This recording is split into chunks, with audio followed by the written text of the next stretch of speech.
very much for the patience. I've been saying it all morning. We are following our COVID protocol very, very strictly with our Democratist partners, which means that every 2 hours we need to disinfect the room, evacuate, and then come back. So we're back, and we're doing this with the International Forum for Global Citizenship, and we're working with the Universidad Carlos III from Madrid and its Human Rights Institute. We're going to be talking about meeting the Sustainable Development Goals of the United Nations. And I'm going to call up the panelists. First and foremost, we have the official presentation, and we're going to have Ms. María del Carmen Barranca, who is the director of the Gregorio Peces Barba Human Rights Institute, to do that. Please, you have the floor, ma'am.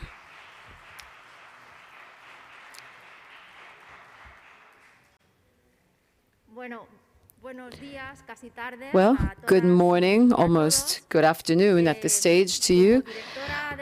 As the director of the Gregorio Peces Barba Human Rights Institute at the University Carlos III in Madrid, I want to tell you about our long-standing commitment towards ethics in professions, and we firmly believe that realizing human rights requires a human rights culture amongst social agents. We believe that it's very fitting and a very good idea for us at Madrid Platform to think about human rights. And we're going to be hearing from people with different perspectives on business and organizations ensuring human rights and also meeting the Sustainable Development Goals. I'm going to continue by saying that we need to include social, corporate governance, and human rights approach. Companies have legal responsibilities. Protecting human rights is something that each and every one of us as individuals and also companies have as a responsibility. And many places around the world, there are rules that companies must abide by. They have specific stipulations as to what they need to do to meet these rights. Now, in addition to all of this, increasingly there are court rulings on due diligence that is incumbent on companies in order not to have an impact on human rights. There's also a business aspect to the Sustainable Development Goals. We'll hear about that. We're also going to hear some lessons learned, and we'll hear about everything that we have ahead of us. This forum is a privileged place to be able to debate citizens' role through business in generating this human rights respect. I wish all of you fruitful work.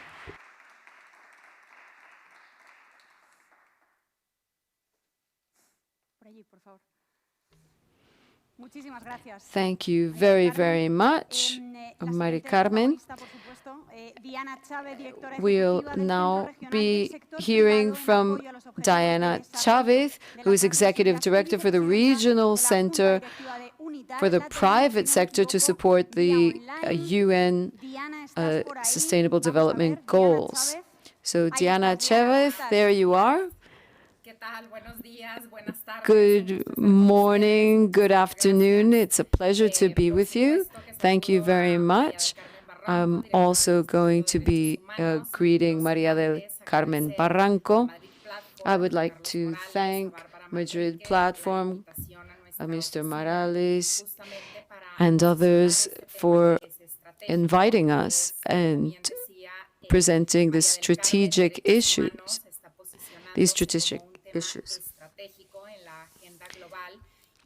They are indeed strategic to the global agenda, and our office appreciates this issue being included with innovation and technology at a time when the 2030 agenda is our roadmap at this crossroads the world is experiencing.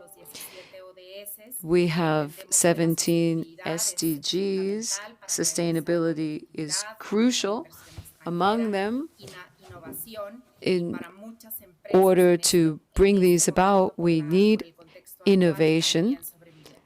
And sometimes in pandemic times, there's a question of mere survival. We've also learned over the last 7 years or so that talking about the Sustainable Development Goals seems to be a reiteration. But our current situation is a wake-up call for our governments. We need to strive for integration, and we need to drive forward new opportunities. Human rights is a key there, particularly in supply chains. The private sector, the state, and civil society is a major player. This is a duty that they have, but it's also an opportunity to rethink public and private strategies at every level. During the pandemic, we've seen that we can see that the wheat is being separated from the chaff. Genuine initiatives are being separated from simple advertising.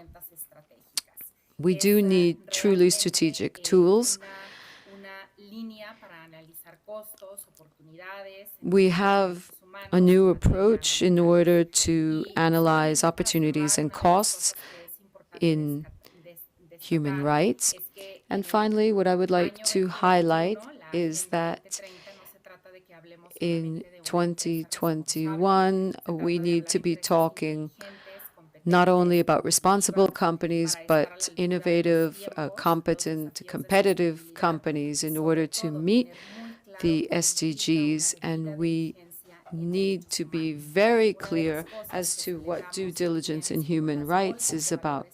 And we can see how global values are taking precedent. So we need to examine as businesses what an operation in the field is going to generate in terms of human rights impact.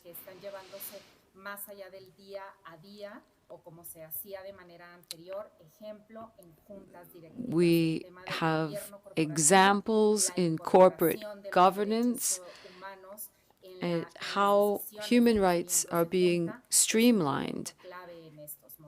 They are key at this juncture. And lastly, given the uncertainty in the region and in the world, the private sector, the state, and academia can all contribute to this. And under the perspective of the 2030 agenda, we need to look towards global citizens' role. We need to be good employers.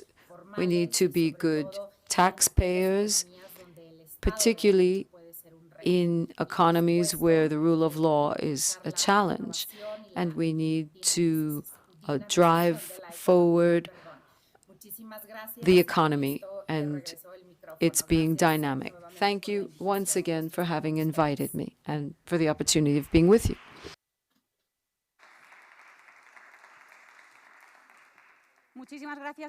Thank you very, very much. Please don't go far away because we'll be connecting with you again for the next panel.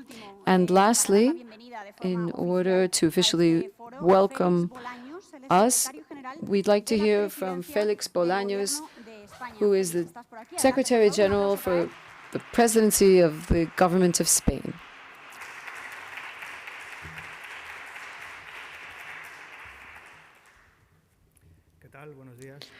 How are you? Good morning. Thanks very much for being here. Those of you who are here in person, this, Carlos, is a great initiative. It's coming just at the right time. Thank you all for your words. It's a pleasure to participate in this forum representing the government of Spain. Para todos los países integrados en Latinoamérica, todos los países que forman parte de nuestro continente hermano. Just a year and a half ago, it seems like yesterday, we suffered the pandemic as it hit very hard. And just a year ago, we began our de-escalation of the lockdown to try to get back to normal gradually. And at the end of December, we started vaccinating, which is our country's economic recovery. Once we are all vaccinated, we will have overcome this pandemic.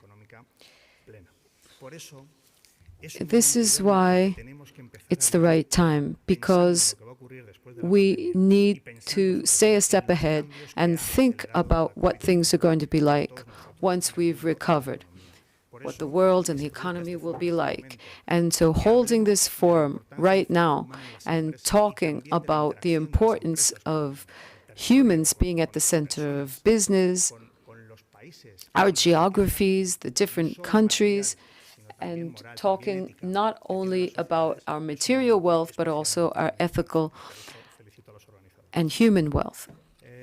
I will congratulate you for this initiative. Now, profitability of a business is not the only pointer to its success. Just as GNP isn't the only pointer of success of a country. If there are inequalities demographically across the country's geography, or if the planet is being destroyed, that's not wealth either. And a company that does not take this into account, a company that is not mindful of the fact that companies need to be more than just profitable, they need to be intelligent, they need to set their sights on technology, equality, training. That is a company that is sowing for the future and that will lead the economic transformation throughout Spain, throughout Latin America after this pandemic. Of course, states, their governments need to support this, and this is why we have the SDGs, the 2030 Agenda, and this is why we need public policies that we need to implement so that our companies interact with society and our geographies globally, that transform our reality. There are many principles in the OECD and in the UN that have been passed over the course of these years so that companies and public authorities can actually act to improve our societies overall. Clearly, the 2030 Agenda has been the pinnacle of this effort and we, as public powers and business, need to work hand in hand. This, I believe, defines the spirit of this forum. We need to work hand in hand so that we can make our societies a better place to live. Generating profit, if this profit of today is not integrated with the values and human rights in the future, it will only be the beginning of the end, which is important why companies and public powers need to walk hand in hand. The government of Spain has an undeniable commitment to this. The government of Pedro Sánchez as president was very ambitious about the 2030 agenda when he took on his responsibilities as president of the government. The government of Spain is setting its sights on the SDGs, and we are walking hand in hand with companies in order to make Spain a better place, just as we will make Latin America a better place. In this second legislature, the second term, we have a specific Secretariat of State that is working to integrate the SDGs in the government's policies and practices. Therefore, I believe companies are aware of this. Increasingly, companies understand how important it is to walk hand in hand with their governments and to incorporate SDGs. We certainly need to do this together, and it's only by doing so that we can build a better world. Spain has an opportunity right now.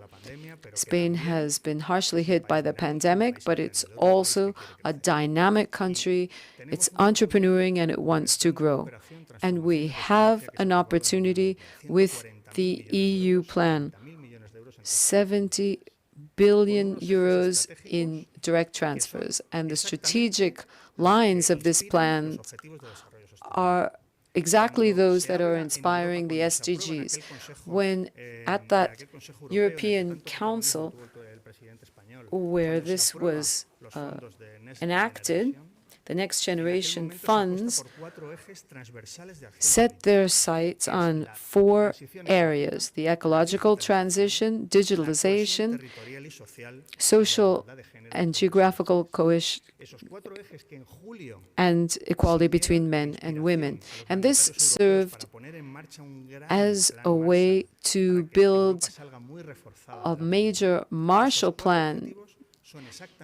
These 4 goals are exactly the same goals that on the 4th and 5th of January, the president of the government told us were his priorities. Europe has shown that the path we were on in Spain was the right path.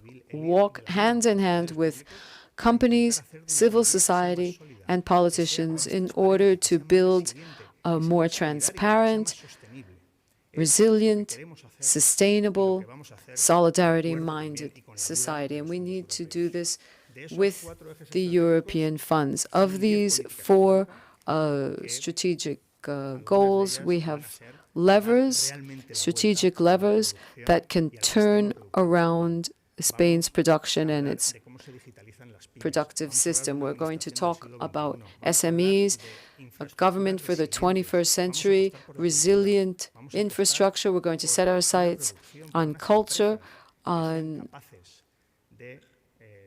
production that can be sustainable over time and exercise solidarity with their surroundings. I believe, for all of these reasons, that this forum is particularly important. And once again, thank you, Carlos, for this initiative and this organization. Having this meeting place to debate on all of these ideas is very opportune. What we sow today is what we will reap in a decade's time, and this is the legacy that Spain wants to leave then. So thanks very much to the government of Spain, to the Madrid City Council. Thank you, Madrid platform for choosing Madrid as a hub.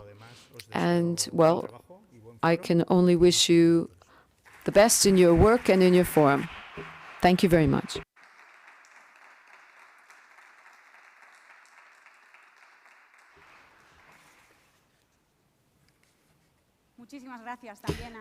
Thank you very much to Félix Bolaños. María del Carmen, I am sorry, but I have to ask you to move to the last chair, which is the one that you were supposed to take from the beginning. I apologize.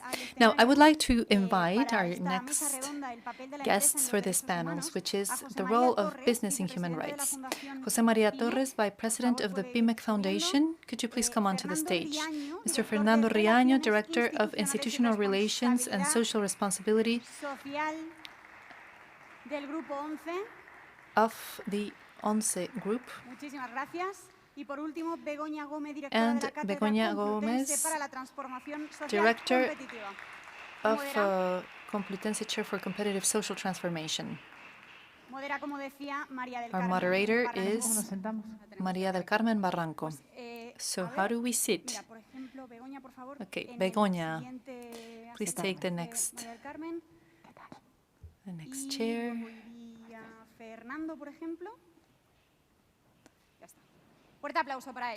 Please, a big round of applause for all of them.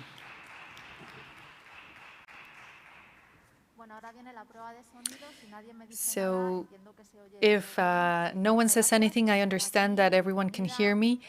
Thank you for being here. Welcome. Welcome to all of you.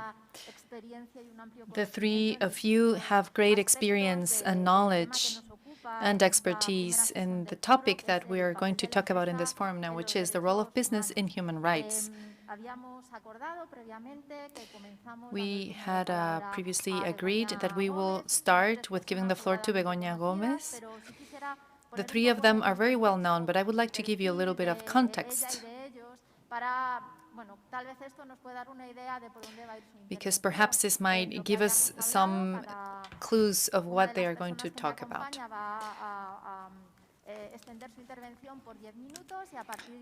One of our guests here will make a 10-minute presentation, and after that we're going to start the debate. Begoña Gómez is the director of the Program for Competitive Social Transformation in the Complutense University in Madrid. This was created in 2020 along with Reales Seguros and La Caixa Foundation. This is a think tank of research and reflection. Their goal is to drive or to promote the transformation needed by the private sector, by the social sector, demonstrating that having a social impact is compatible with profitability. She is also the Director of Masters in Fundraising and Competitive Social Transformation. Begoña, the floor is yours. Thank you very much, Carmen.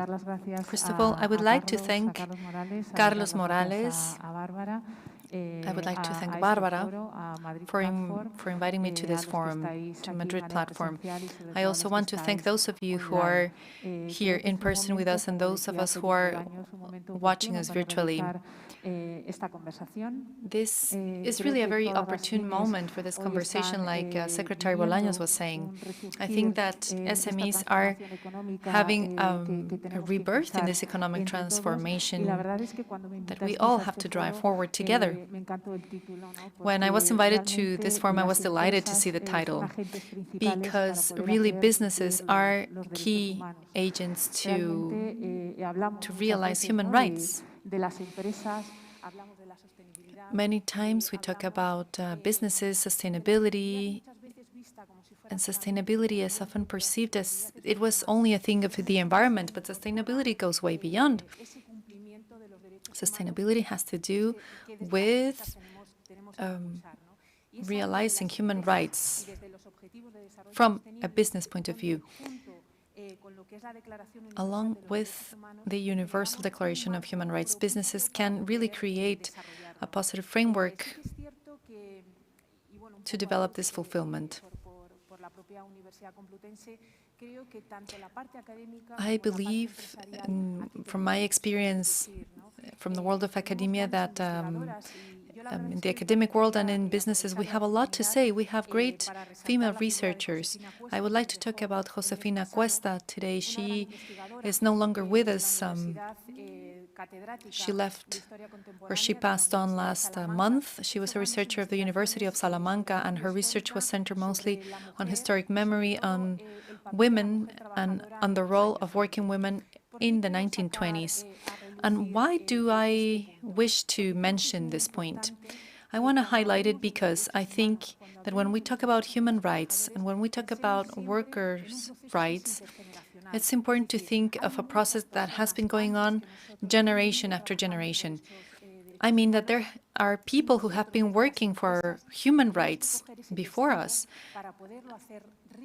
and we have to take the baton, we as companies, to then leave a legacy afterwards, so that those who will come after you can have a better country and a better planet. If we want to think about the future, we want to consider SMEs, because SMEs are 98% of the market, of the business market. We have thousands and millions of SMEs. So imagine the capacity that we have to influence society. We are close to the citizen. We can reach them, and we can reach companies as well, because we are connectors. Let's not forget that SMEs have final customers, but they also connect with larger companies and businesses.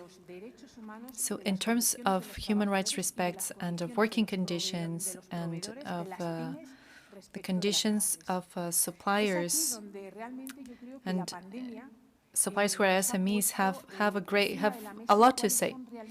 I think the pandemic has put on the table what the needs are. Many of them are connected with SDGs.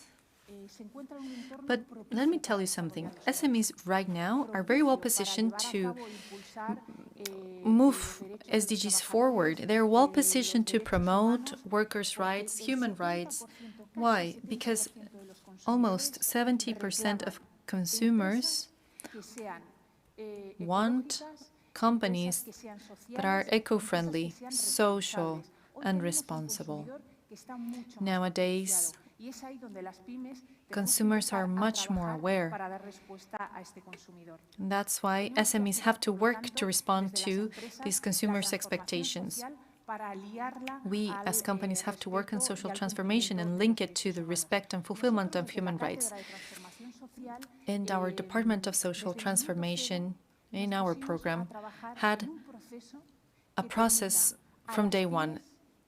We started working on a process so that SMEs could integrate SDGs in connection with their business operations. Why is that? Because we believe that you can do things right and, on top of it, be profitable.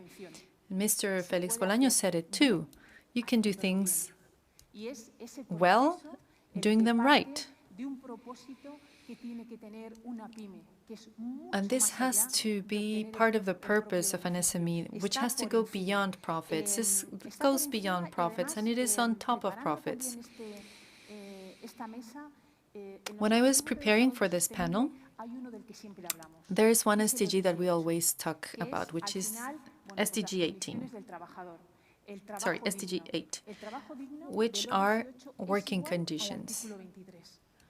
And that is exactly the same as Article 23. Article 23 says every person has a right to work, to the free election of their work, to equal and satisfactory working conditions, and has the right to unemployment protection. This all equals decent work. And this is exactly what we have to work on. How many times have we complained about talent? We say, we need more talent, we have to develop more talent. No, we have the talent. What we need to do is to promote it, to retain it, to create a good environment or a good framework. Because if talents leave, if we don't have talents, then what's left for us as SMEs? It's people who make us stronger. We have seen it through the pandemic.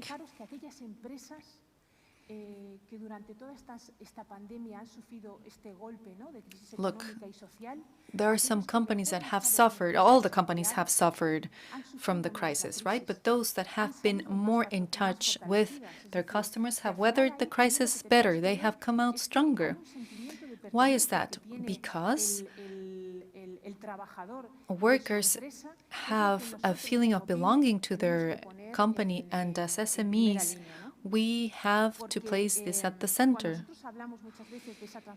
or at the forefront. When we talk about a competitive transformation, when you incorporate SDGs into your business, this really has to be a reality. You don't only, it's not enough just to say it, you have to believe it and to really do it. And don't just become content with greenwashing.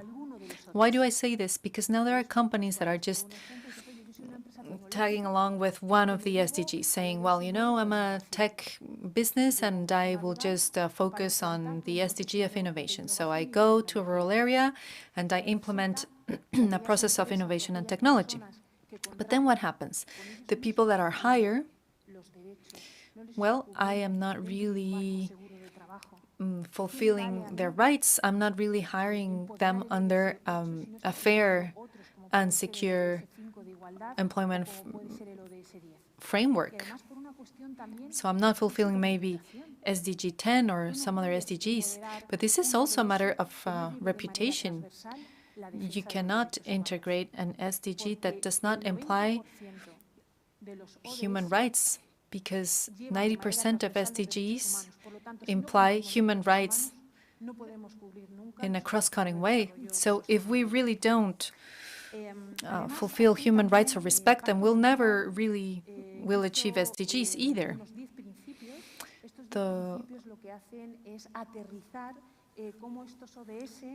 There was a global pact that what they did really was to express how SDGs were fulfilling human rights through labor norms, through norms against corruption, and others that are based on international norms. Because norms are helpful too. A few months ago, a new norm was approved, and it is the registration of staff's salary. This norm helps defend equal pay for equal tasks. If you are doing the same tasks as the person who's sitting next to you, why should there be a difference in salary? Is it based on gender or on ethnic origin? That cannot be. If we dig deeper in this difference of salaries, you might find a discussion that's happening in the media having to do with online work. Is the person who's working at the premises going to be paid the same as the person who is teleworking? If we're doing the same task, what does it matter if I am in a village in León or in the center of Madrid? If I do the same work, you will have to pay the same salary. Once again, that is the principle of equality and of promoting workers' rights.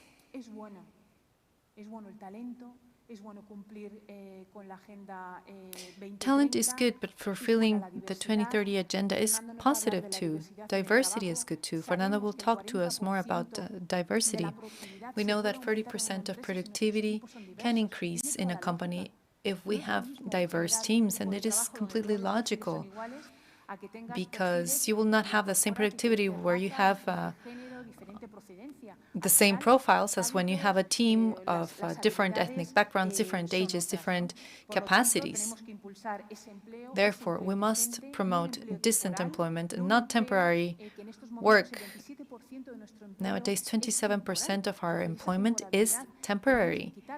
So this does not generate talent. This does not create a sense of belonging to a company. We must emerge stronger. We must share our pride with our workers. We must feel proud about being SMEs. We work with people, for people, and therefore we must be more humanist companies. To finish, I would like to mention something. Companies have to defend human rights and equality. Civil society does too. But also, the media has work to do because their discourse on fulfillment and realization and respect of human rights and decent work has to be an ally at this point. Why do I say this?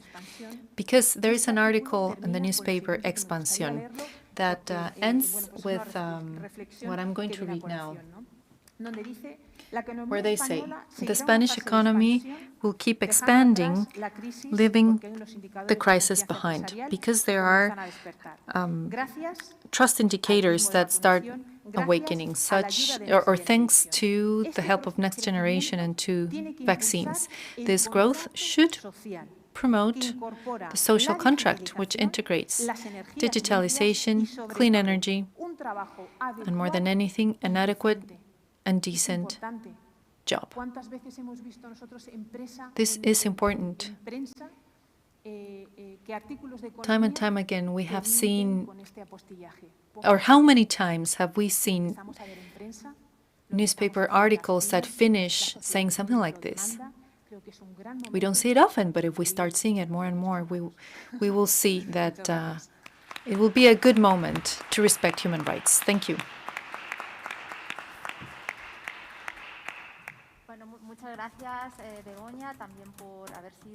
Thank you, Begoña, for sticking to the time. Now, I am happy to present Fernando Riaño. He is the Director of Institutional Relations and Social Responsibility of the ONCE Social Group. He is also President of Servimedia, news agency. And he has an expertise in nuclear topics in this forum. He has worked in SMEs, and he is a regular collaborator of several business schools. He has several publications in terms of governance. So, Fernando, the floor is yours. Thank you. Thank you very much for the invitation. Thank you to Madrid Platform and to all the people that have made this forum possible. In this platform, Begoña was talking about SDG 8. I think there is another SDG that really captures the spirit of Madrid Platform and of the people who are involved having to do with sustainability. I think it is unanimous, which is great news, that the way forward is alliances. That is SDG 17. They talk about alliances, global alliances that can move us forward together. So we need to promote for those alliances to reach farther. This forum has to do with SMEs, with companies, with businesses, with the economy. There isn't a single forum of this kind that doesn't talk about sustainability, because I think that sustainability has moved higher up in agendas and in the economic perspective of a company. Said differently, companies will be more social, more sustainable, our way will stop being. I'm very grateful, really, for highlighting everything that has to do with sustainability in a forum like this. I would like to highlight something that has been mentioned before, which is human rights.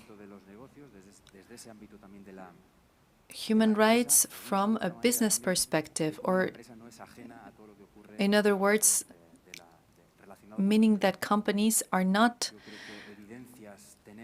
aside from what happens in the world of human rights. There are many, many evidences. Some of them are sad, but they confirm that either the company follows due diligence models in human rights,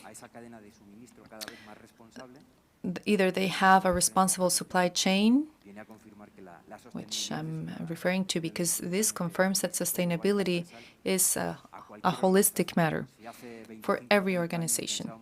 20 or 30 years ago, we thought that maybe social responsibility or social actions or all the other names that this had before that luckily have evolved, we could think that social responsibility was perhaps a little department that someone was doing, and very few people knew what they were doing. They didn't know what their impact was. And now, luckily, that has changed. The terminology itself of evolution, sustainability, collaborative social transformation, and the new names that come from the Anglo or the English-speaking world of social impact, environmental impact, good governance. I think this has an impact on all of us, particularly on us as the ONCE group. We are often identified with a more social economy. We've always been present there, and it'll keep being like that. We have a mission, vision, and values in line with the perspective of a social economy. So I would like to mention Fundación ONCE, Ilunion companies, and ONCE Group promoting responsible lotteries, and you know that we employ thousands of Lotto sellers on the street. This is our vocation, but some others have perhaps more of a technological or an environmental orientation. But some might think if we do what we do, we might have done our part in terms of sustainability. But now this perspective actually has evolved, and I want to confirm that this is not enough. You might be excellent. You might perform with excellent indicators in social economy or on the environment, or because your risk has to do more with the environment. And that would be great, but it wouldn't be consistent if they didn't aspire to excel in other aspects. So I think that this has been evolving, and at least the perception that we had 15 or 20 years ago has changed.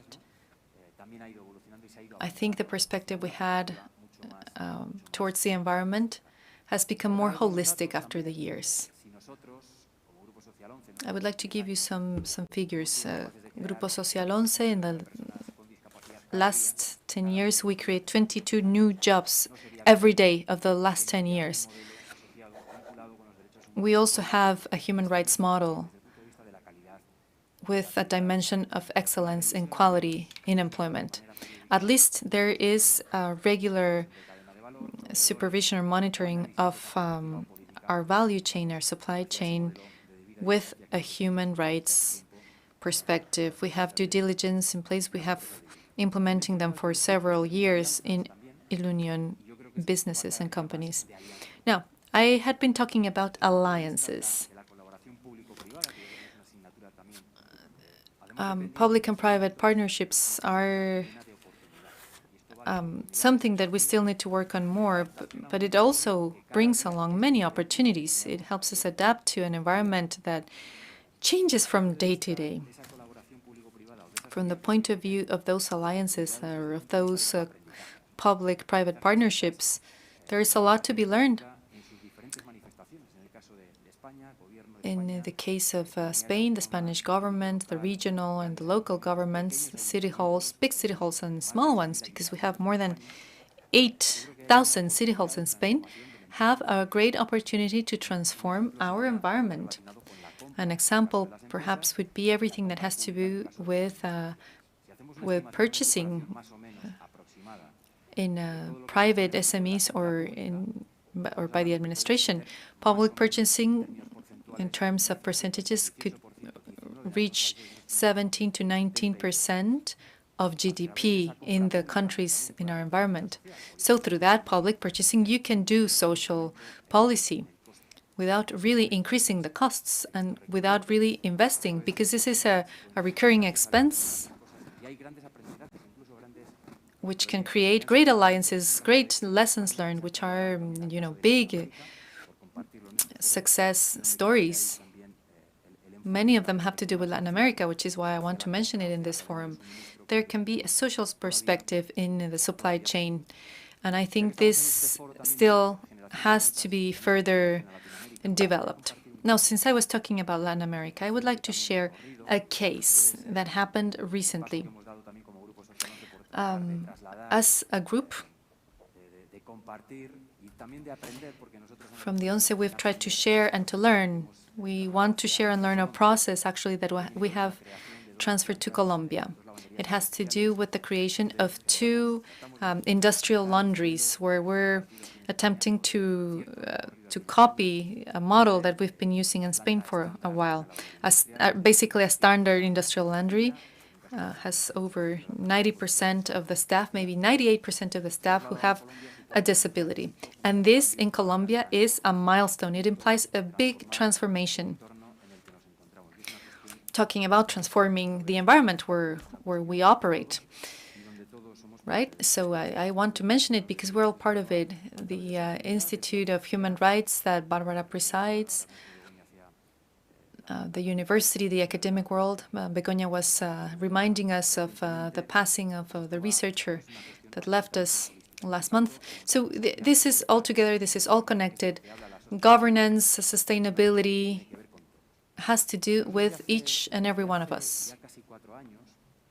For almost 4 years now, we've been working on a concept that goes a step beyond in sustainability. We published our first paper or report called as Social Responsibility and Sustainability Report. And we really wanted to use different words because this terminology was a little bit overused, and we called it Shared Valued Report. Shared Value Report. But we believe that companies, organizations, and sustainability have to be careful with the language we use, because sometimes we need to get closer. In any case, this has to do with shared value, and shared by whom? Well, by everyone. If you take a normal company and you draw the main groups of stakeholders, well, you would talk about the workers or the employees, stakeholders, investors, clients, and then the community where the company operates. So everything that has to do with sustainability will have a positive impact with all these parties. Then in this report, in this shared value report, we have evolved into a new term. We are defending it and working on it internally and externally, and it is the following: inclusive economy. Inclusive economy might be a different approach. It might be more global. It is a different perspective of the social economy, but I think it is more holistic in its approach. Now, alliances. Organizations are people, and people are the ones who create organizations. And I think we, people, create what we believe in. We believe in this holistic and global approach of shared value and the inclusive economy that doesn't leave anyone behind. To wrap up, in recent times, amongst all the negativity of the pandemic, we have drawn some lessons learned and something positive. And I think in this last year that passed, we got confirmation that this was not a time of change, but a change of times. And that also has to do with sustainability. I think corporate social responsibility opened the door to corporate social innovation, which is another pending matter. With this, I want to reiterate that many of the shared analyses that we have heard in forums such as the World Economic Forum or others is that large risks come with sustainability, and sustainability brings great challenges. We knew it already. The pandemic has confirmed it. I would like to connect this with what Mr. Bolaños said earlier, which is the following. We have this great opportunity to transform our country with the 4 elements that have to do with the objectives of the European recovery funds. we want to be at the forefront to do more. One of the things in which we want to do more and share more is that, well, last year we wanted to make Spain, or to celebrate the World Summit of Blindness, and we couldn't. But now we're going to do it. We will do it in a hybrid format. We will celebrate the World Blindness Summit, and I want to invite all of you in the Spanish society. This is another initiative that has a perspective of social change and of making us better. And it not only has to do with social change or with disability, but we're trying to make an environment more accessible, because if it's more accessible, it'll be good for a person with disabilities or with our seniors. And that has its implications with tourism. If we want excellent tourism has to have a dimension of inclusiveness. And maybe disability in particular and the social elements in general have to be present in all our activities, because the economy is not the enemy of the social economy. It has been a pleasure to be here with you. Thank you for listening to me.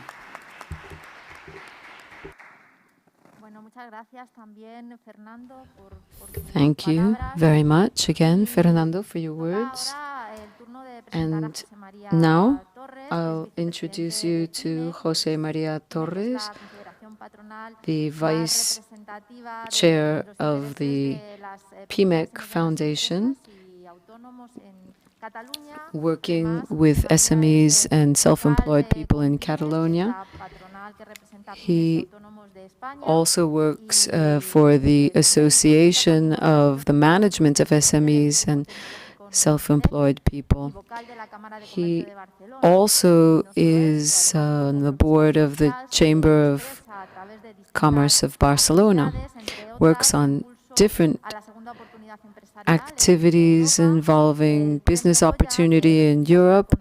He received a Goya Award for a short film, El Corredor. Thank you very much, and good afternoon. It's a pleasure to be here with you, and I'd like to congratulate you for holding this major event. We, as you said, are the management board representing SMEs and self-employed people in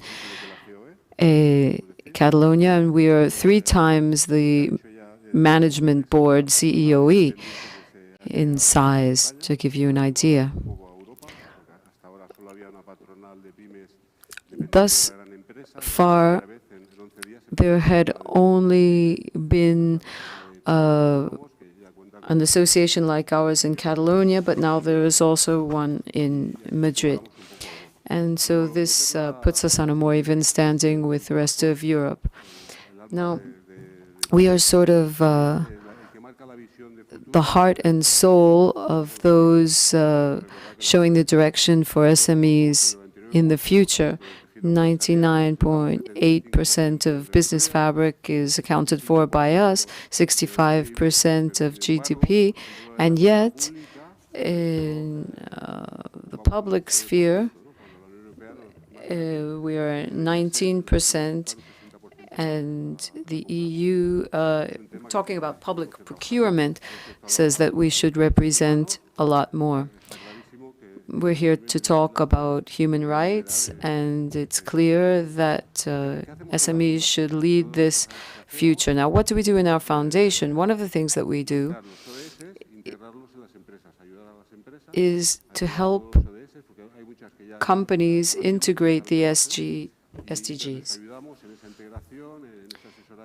We provide consultancy for them, and also we were talking about a second chance before. In 2008, when the first crisis hit in Spain, there was no second chance law. Then it was enacted in 2015, and we worked towards that enactment. In 2019, there was a European directive approved affecting SMEs and self-employed people. what happened when we had no legislation in Spain? Well, if people were over indebted, they had to turn to the black economy or subsidies that all of us pay as taxpayer. In 2008, there was a program we implemented called Persona. We have a Finnish foundation working with us, and we work towards a law in Spain, towards the European directive.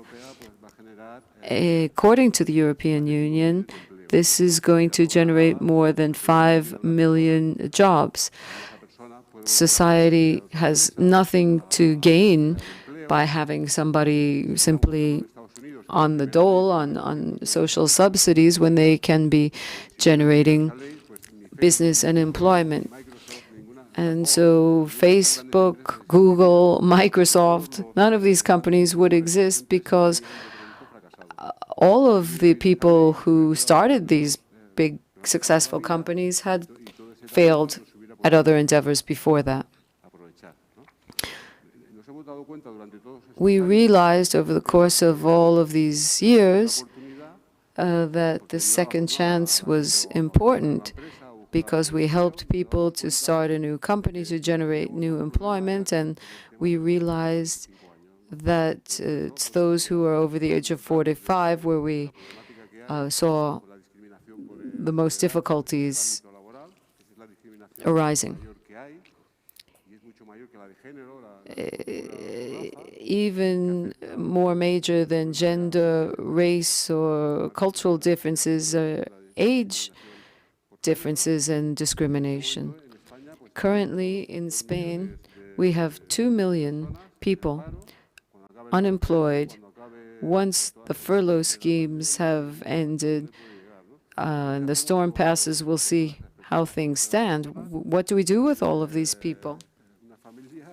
They have families, they have children who need to be educated, and a livelihood has to be gained. They need a dignified life, a decent life. So let's talk about demographics and the challenges that that poses, because Europe right now has a very low birth rate, and we have a higher life expectancy, a longer life expectancy, which means that pensions and retirement schemes will be even more major factor. For the first time in history, for those who are over the age of 65, hit a high proportion of the population, and now we're seeing this with those who are over the age of 50. And we have a problem with youth employment, but we can't overlook those who are over the age of 45, because it's a major problem. If we look at dependency rates, the proportion that we have between those who are dependent and those who are active on the labor market, if we look around Europe, in 2050, we may have 78 dependent people for every 22 active people, which is unsustainable in the system as we know it today. If we have someone who is over 45 who is unemployed, the impact goes beyond that single person. It impacts the wealth of the country overall. Research done in the United States showed that if we have barriers to hiring people who are over the age of 50, in 2018, that cost the United States 4.5% of its GDP. It's tremendous. Now, in health, for instance, in health, there have been many reports. It's been shown that people who are forced into early retirement Well, there is more depression with the pandemic. Now, if we talk to doctors, what we see is that there are a lot of depressions, there are a lot of people who go to psychologists and psychiatrists, and the number of suicides committed has increased. So when a person loses his or her work, and these people who have been unemployed in the long term, well, their human rights, their basic human rights are being violated, as is the Constitution and our labor statutes. So we need to put out a call to those who recruit.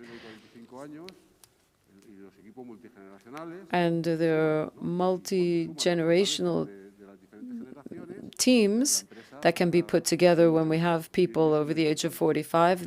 They all work much better. It's very important to note that. It's also important for the government to be mindful of what's happening in businesses, and that businesses' failure to be up to the task of human rights. What do we do with our employees? For instance, what do we do with gender equality or programs against harassment in companies? And those over the age of 45, as I said, is a very important group that has impact.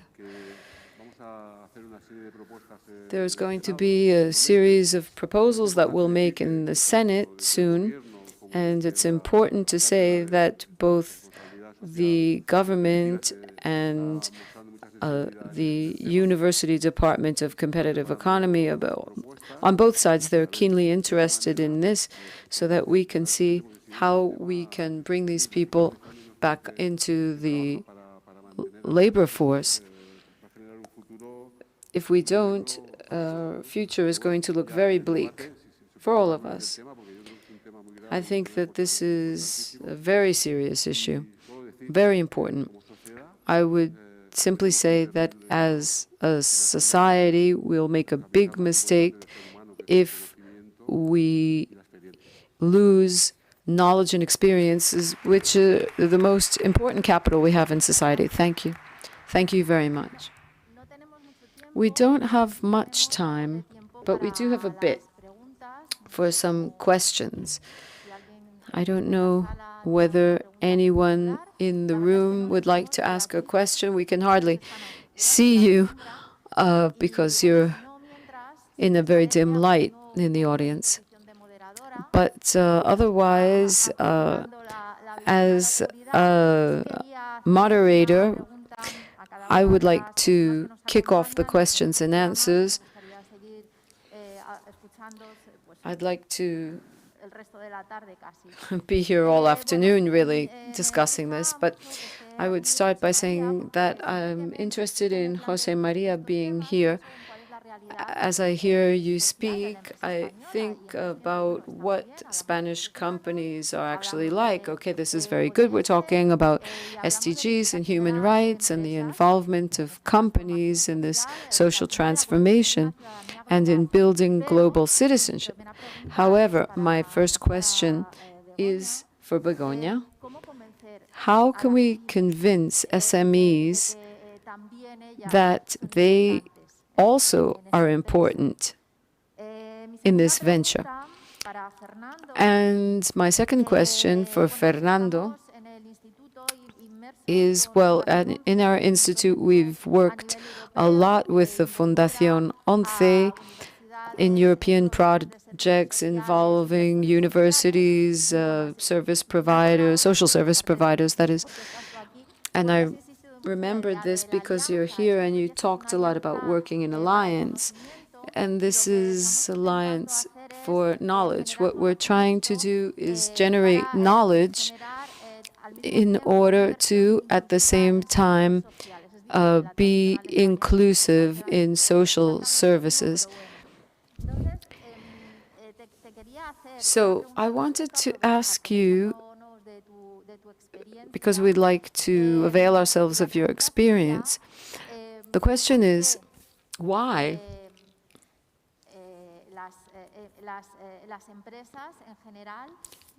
generally speaking, should companies study impact and the impact of their investments, and what would make it quality impact? And finally, Jose Maria, you talked to me about age-based discrimination, and I was very surprised when I discovered that throughout Europe,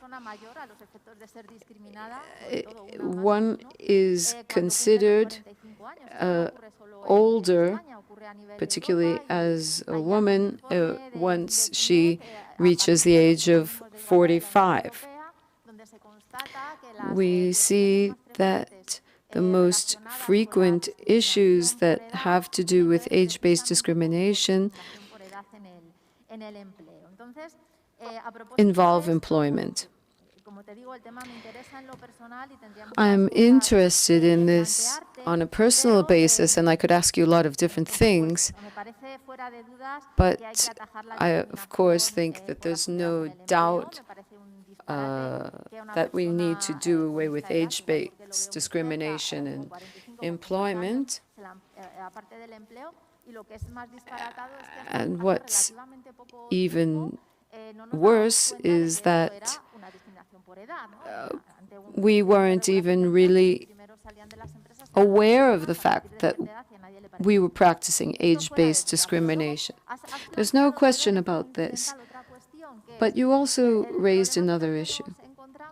The problem that we find when we see that there are a lot of young people who are waiting for their first job, and the most immediate answer that we have for social protection is to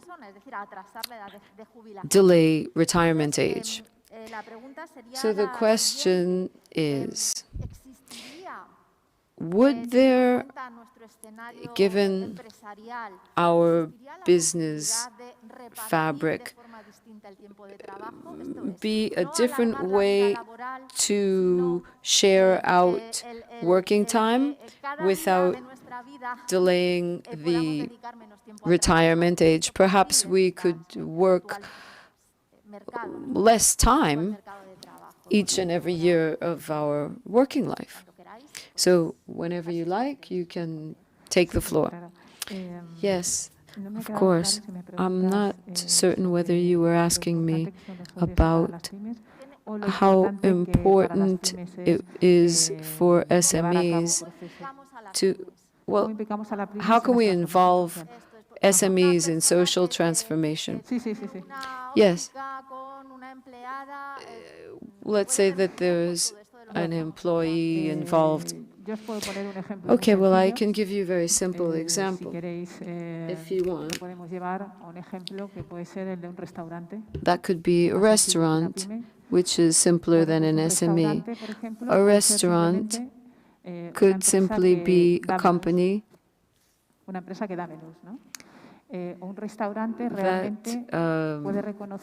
sells, I'm going to take off my mask.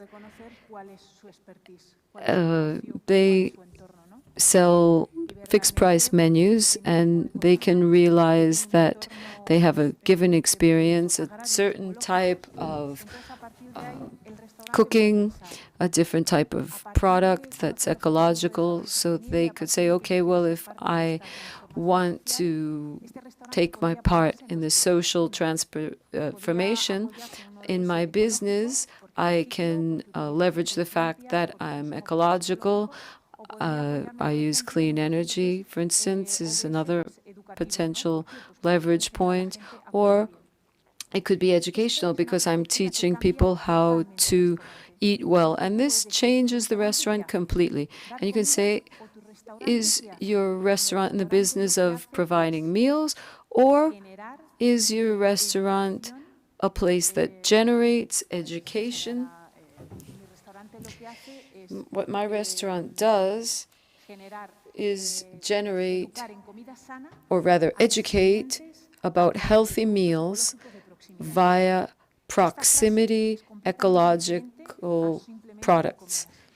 So that's much more than just providing meals. I'm educating people in terms of healthy eating. And Fernando mentioned this whole ecosystem in order to open up relationships with dining halls at schools. I can have relationships with proximity producers of fruits and vegetables, let's say. So this is a social return. I'm generating a competitive advantage. And there have been examples that we've seen during the pandemic. There was a restaurant in the northern area of Madrid that was able to diversify, and the restaurant is actually selling these ecological products. So they have gone beyond the product itself. You're generating something in your surroundings with your product as a starting point. We heard about recycled products. You could say, I design handbags, and then you can say, well, I recycle used car glass in order to make my handbags. So this is generating a different ecosystem. You're generating a recycling ecosystem that has to do with climate change. With the 17 SDGs, you can see that there are a lot of problems that are solved. Let's say that you can leverage a certain SDG to open up new business. Let's say that there's equality, and you're a training consultancy. Maybe there's another technology company that also is leveraging that SDG, and we can enter into alliance between different companies, and we can have a more exponential impact. So the more we are opening our horizons, broadening our vision, we have a new outlook. You're going to do better because you have a competitive advantage, but you're also going to access certain funding or financing that you wouldn't have otherwise able to be accessing. These SMEs generate social impact, and we don't necessarily always need to go to a financial institution. With Next Generation, as Felix Bolaño said, we have to take advantage of this new opportunity. SMEs have more than 2.8 billion that will be made available. Now I have a question for Jose Maria. It's just one little thing. In this amount, there is one part of it that's going to go to requalification or retraining. So oftentimes there's discrimination, there's a bias because we're not able to adapt to new technology, but there's a specific budget line that goes to generating training for those people so that they can do better on the job market. A big round of applause for all of them, please. For Jose Maria, Fernando, Begoña, and of course, Maria del Carmen. And I would ask you to please leave the stage because we have our last session of the morning. This session is 100% online. We're talking about digital transformation here, And we said that over the last year or so, we've mentioned this, we've done 10 years' work in a single year. Things are already underway. And so this is a hybrid encounter. We are going to have a moderator for this session, Diana Chavez. I hope that she's not too far away because she has to moderate this panel. This is a conversation. Human rights in business transactions. We have Diana Chavez, who is the Executive Director of the Regional Center for Private Sector Support for the SDGs. And she's also Vice Chair of the Board of UNITAR. We're going to also be hearing from Mauricio Bezzeccheri, head of Latin America for the Enel Group. He'll be with us over the next few minutes. And we'll also be hearing from Fernando Morales Aguilar, Director of Sustainability from the Modelo AB Group. Hello, Diana and Mauricio. Hello, Esther.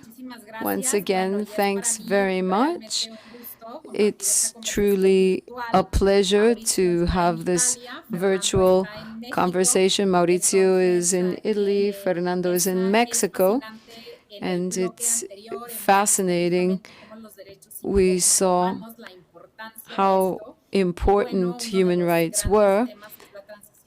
One of the major issues is the energy transformation, sustainable development, and this is why we decided to invite Mauricio from Enel so that you can talk to us about all of this in the context of the Agenda 2030 and the 17 SDGs. Access to energy is one of them, and how you've gone the extra mile. You've launched or issued green bonds, and you can perhaps tell us about what's happening now in the field. What happens every time I turn on the light? Well, first, in Latin America, is that when you want to turn on the light needs to be there. We should never forget that in Latin America, 4 to 5% of the population there doesn't have access to energy, and an additional 2% has insufficient access to energy. The issue of the energy transition is not just an issue for Latin America, it's an international issue which has different drivers. The first one has to do with climate change. We're going to go farther into this issue.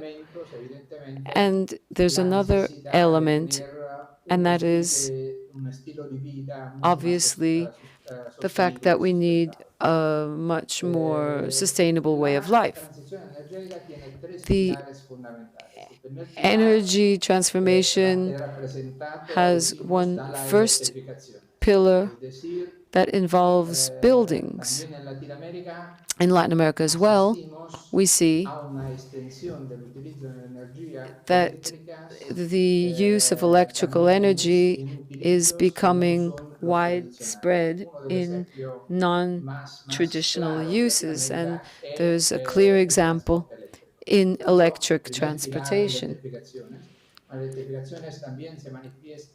Now, this is something that is also manifest in buildings.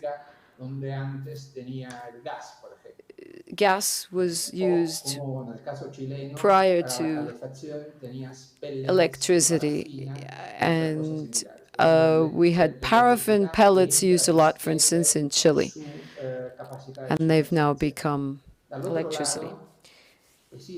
And then there's also decentralization. You used to have systems of electrical energy that were unilateral. In other words, you had major plants and transmission lines. Generally speaking, you had distribution lines, and then finally a user. In other words, someone who had no other alternative to that product. Now, what is beginning to change now is that the renewables that have opened up to many more possibilities. It's not unilateral anymore. The final user is now someone who can choose. If we look at the markets in Chile and Brazil, where things are opening up, free market, Peru is debating legislation in order to facilitate a free market. So the user becomes a client because the user can decide, can choose. And with decentralization, users become prosumers, in other words, producers and consumers at the same time, because they can have solar energy panels, for instance.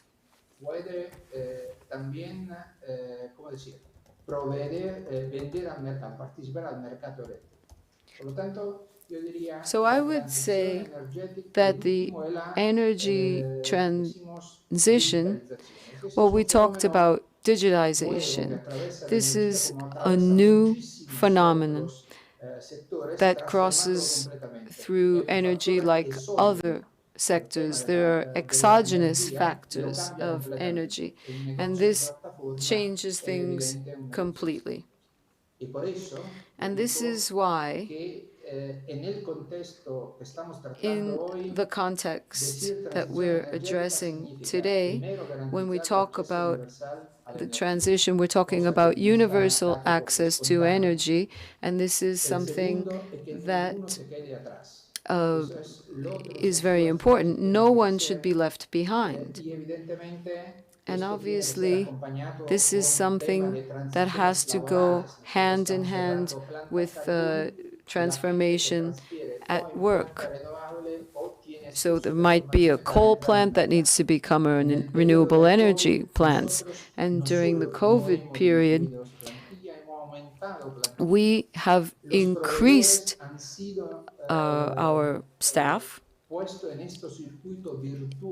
and our providers have moved on to this virtuous cycle to provide for everyone. And obviously, communities need to be major players in this transformation. And finally, this energy transformation is stepping up its pace. What used to happen in a generation or two is now happening in half of a generation. And just to finish and tying in with the previous panel, now in our world, we have 5 different generations coexisting. Baby boomers, X generation, Y generation, Z generation, and Alpha generations. 5 totally different generations with totally different needs. So it's important to find an open platform where everyone can contribute to truly sustainable growth. Mauricio, this point of the 5 generations of consumers that you deal with on your daily life, it's fascinating. It is certainly linked with the previous conversation where we heard about discrimination against people over the age of 45. Then you have this alpha generation.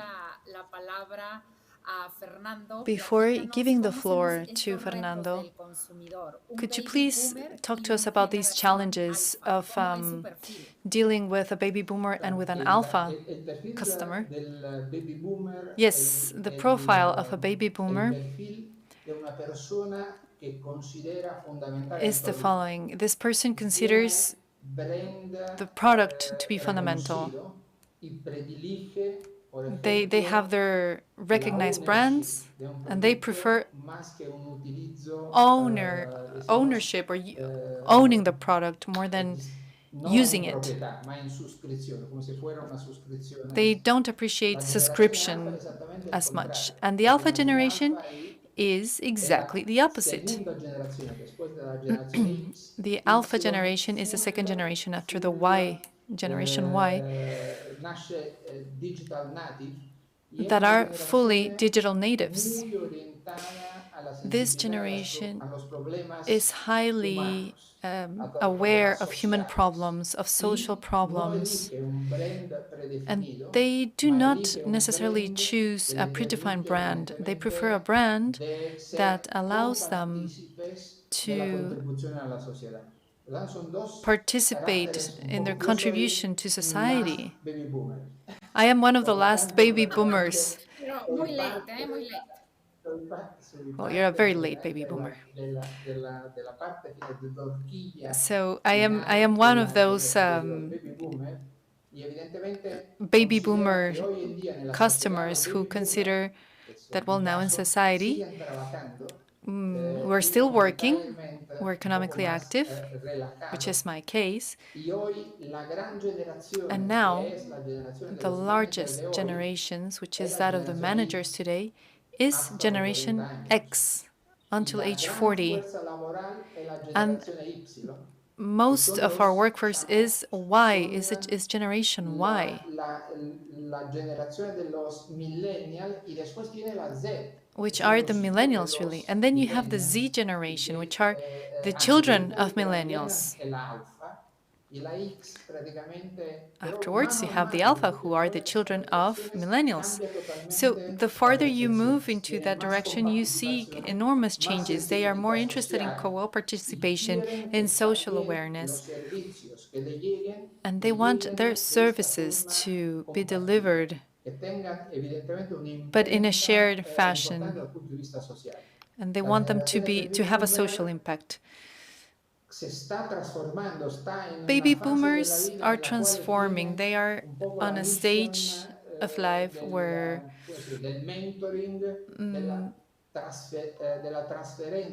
they are mentoring the younger generations. They are transferring knowledge.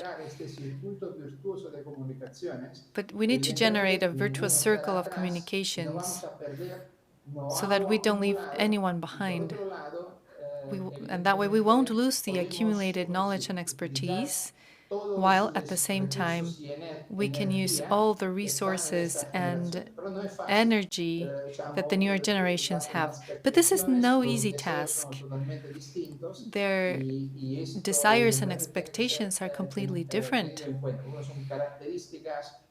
and they have to be considered. They have anthropomorphic characteristics which are completely different. In my generation, in the oldest segment of my generation, are known because they started to work with those really big, bulky computers. In fact, I remember that most of the first half of my working life, I didn't have a cell phone. I started using a cell phone once I already had 10 to 15 years of working experience. So my generation started using a cell phone very late, and the computers were not a key element for work. Now, if we look at Generation X, they started working with computers right away. They joined the labor force like that. This is very, very interesting. The way they relate to technology is different. Baby boomers, Generation X and Y uses technology as a tool that allows them to do things. But then, if we look at Generation Z and Alpha, technology becomes an extension of themselves. It is deeply embedded in their perception of reality. I've been thinking about this for a long time, and sometimes I remember this an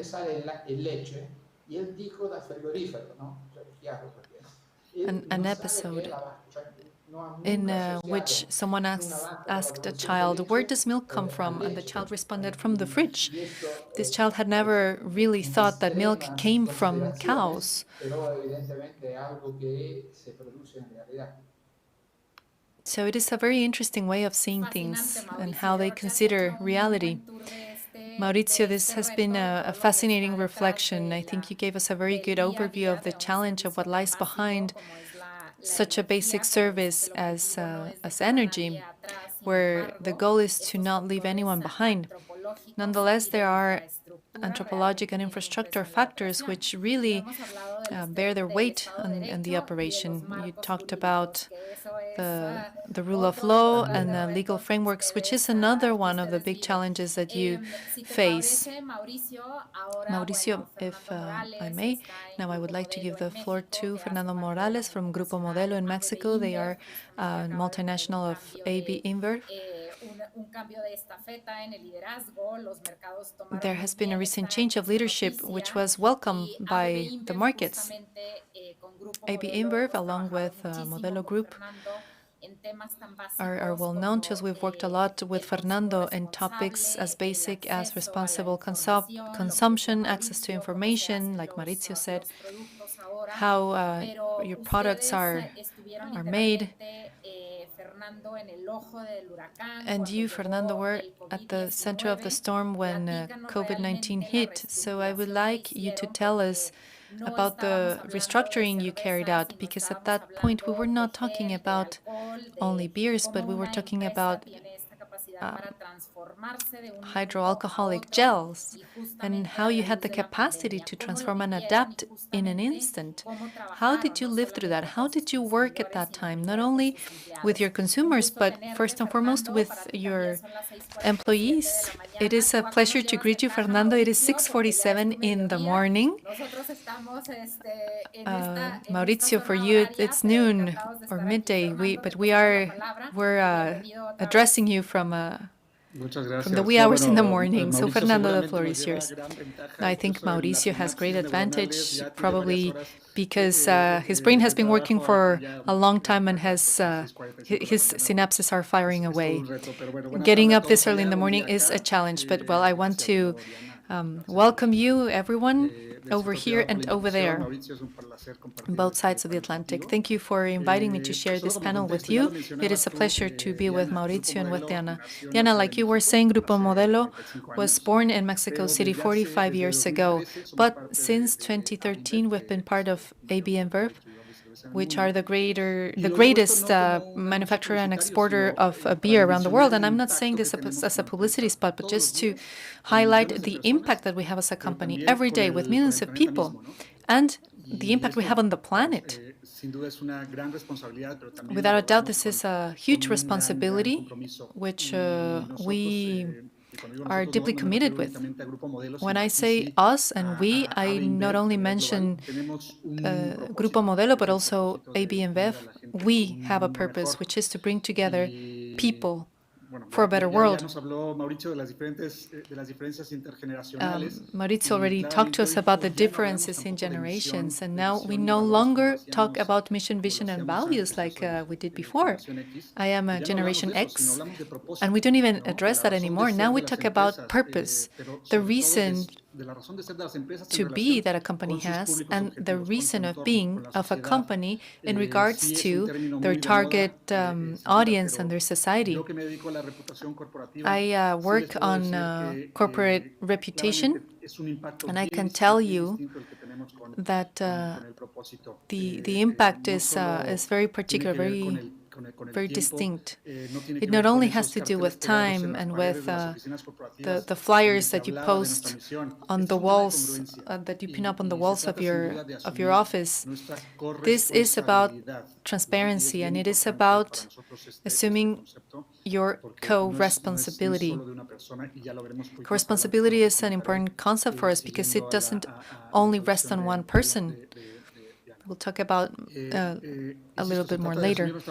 But like I am saying, it's about assuming your co-responsibility and being responsible for your purpose.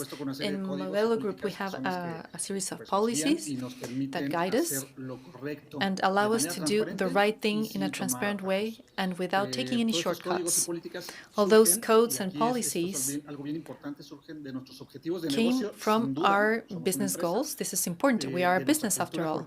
They come from our cultural, corporate culture, but they are also in line with our environment, our audience. We are now servicing different stakeholders and different customers who are looking for different things, not only for different products, but perhaps there are businesses and companies that have perhaps a social cause that responds to their own interests, and we are catering to them as well. This is important because it is in constant change. It's being constantly updated, and that the change happens increasingly faster. It is true that we listen to external customers and our companies. Our codes and policies are in line with national and international regulation. We are in line with the Global Compact and with other international norms. Like I say, these norms don't really arise from the company and stay there. No, they are constantly updated and they are informed by what happens in the world at large. Like Diana mentioned, we were all affected by COVID-19. Here in Mexico,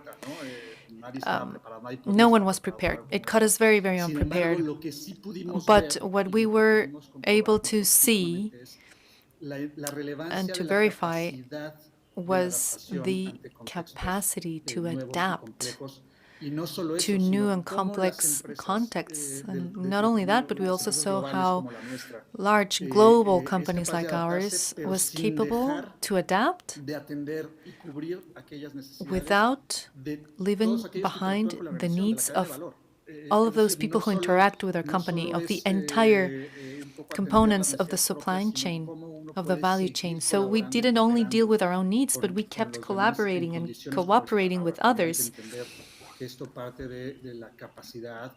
We must understand that this has to do, obviously, with the financial capacity or the infrastructure and logistic capacity that a company has. Without a doubt, SMEs and mini SMEs were very, very affected. They were the ones that suffered the most, and many had to close down. We must recognize that not all the organizations or enterprises had the capacity to face the pandemic.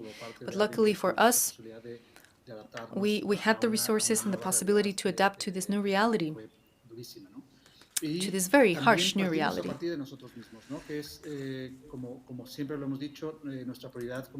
Then, what we've always said our priority as a company is the well-being of our associates, of employees. We have more than 30,000 collaborators. You can imagine the size of the beer sector in Mexico. It generates more than 55,000 direct jobs and up to 2 million indirect jobs. So many people, many families are dependent on this industry. For that reason, our people are our priority.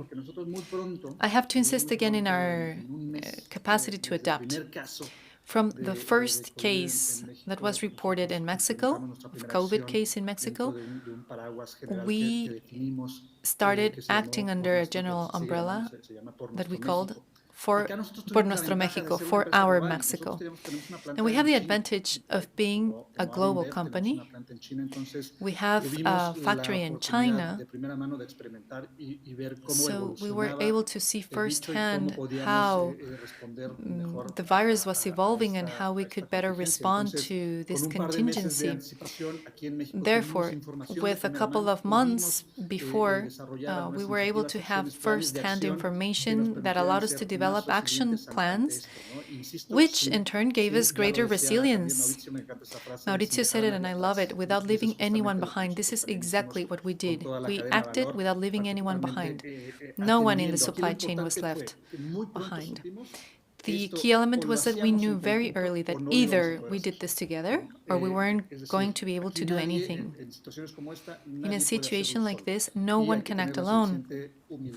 And you have to be humble enough but agile enough to identify the relevant stakeholders and address them and reach out to them.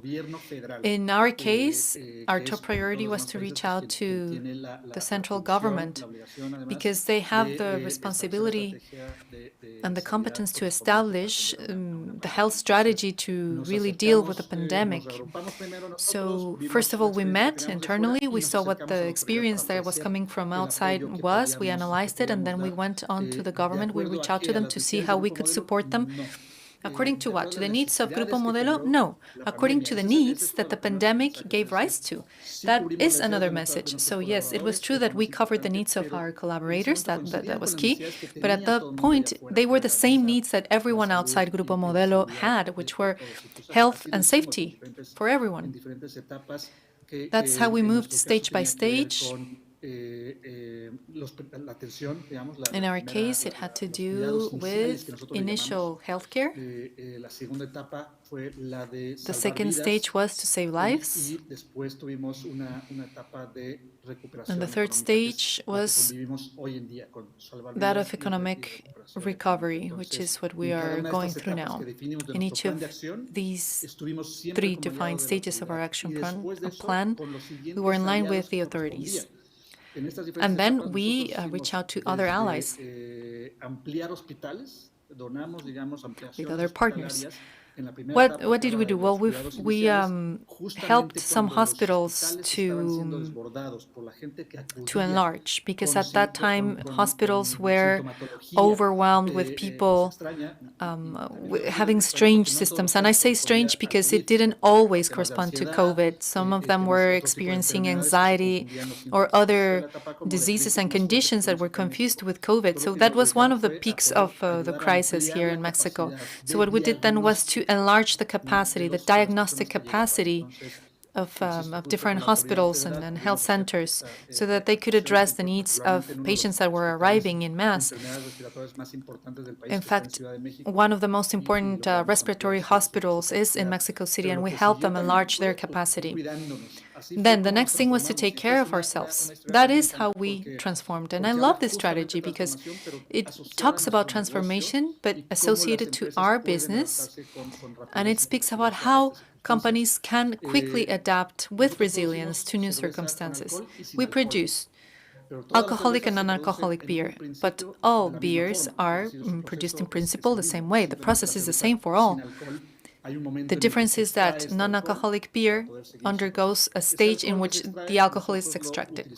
So what did we do? Well, we use this alcohol as a byproduct, and we usually commercialize it and send it to third parties. But now, since we all knew that we had to sanitize our hands, we weren't sent home yet. We weren't on lockdown, and many people were out in the street working. So what we did is that we took the alcohol that was a byproduct of our beers, and we produced, in partnership with a lab, gel. We used sanitizing gel. This was a big innovation because in the first 4 days we had the first batches of antibacterial gel or sanitizing gel. The gel we produced, once again, was massively donated to the government, to the health authorities, so that it could be given to health workers who were in the first line from the very beginning of the pandemic. Then, in the next stage, what we had to do was to save lives. The virus was here, we were living with here full-fledged, and now our priority, just like that of our government, was to save lives. Excuse me, Fernando, Mauricio, and Diana, we have to finish up because I'm going to interrupt a fascinating conversation.